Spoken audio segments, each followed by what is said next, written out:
I want to get across to you something that is so important in this video, and that is why helping your baby now with colic or reflux or wind or just crying and being upset is so important for their future health. It's what this whole course is about. It started out about helping colic, and then it went on to how can we prevent colic even happening, and then also what is that colic showing us can happen. Now, colic is a lot to do with an imbalance of the gut bacteria, and that happens for some reason. So for example, we have a baby here with colic or wind or crying or reflux, and the whole course is about tracking the why.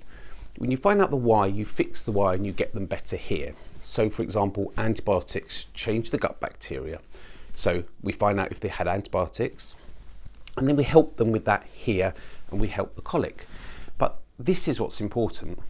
The changes in gut bacteria are now, with this modern research, being associated with virtually every single disease going. I mean, there's something new every day that I'm reading, and it's totally amazing.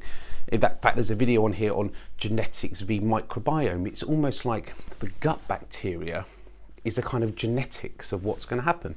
So alterations in gut bacteria, we know right now for your baby, play a role in colic, play a role in excess wind that's produced.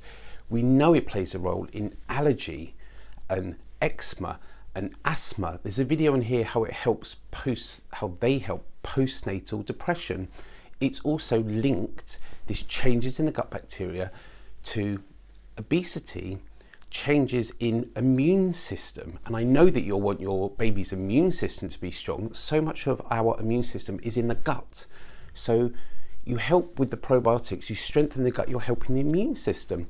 There's research on autoimmune diseases, obviously bowel diseases like inflammatory bowel disease, IBS, inflammation in the body, which is a trigger for multiple diseases.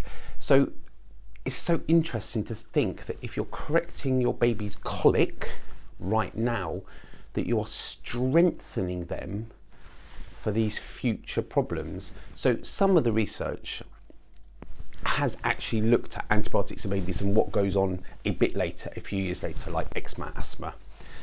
I'm taking this a bit farther on, and this association between the gut bacteria and all these other diseases. So this is why, as I read more and more every single day, I just think, wow, this course is so important, because you're going to help your baby now.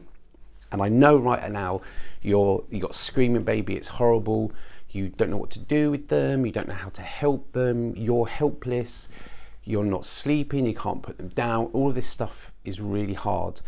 And the advice you're getting is, all babies cry.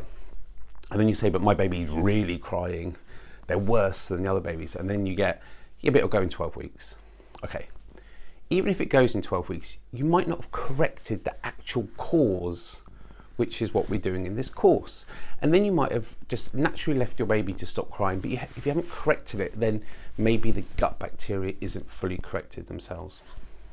So you obviously, you may well do, because breast milk passes it across the good bacteria, but formulas tend to not have the probiotics in. Do you mean there's so much going on here, and the potential is huge to help your baby's future health. So by helping them now with colic, you're really sort of solidifying their future health, and there is some prevention, I hope, of these other diseases.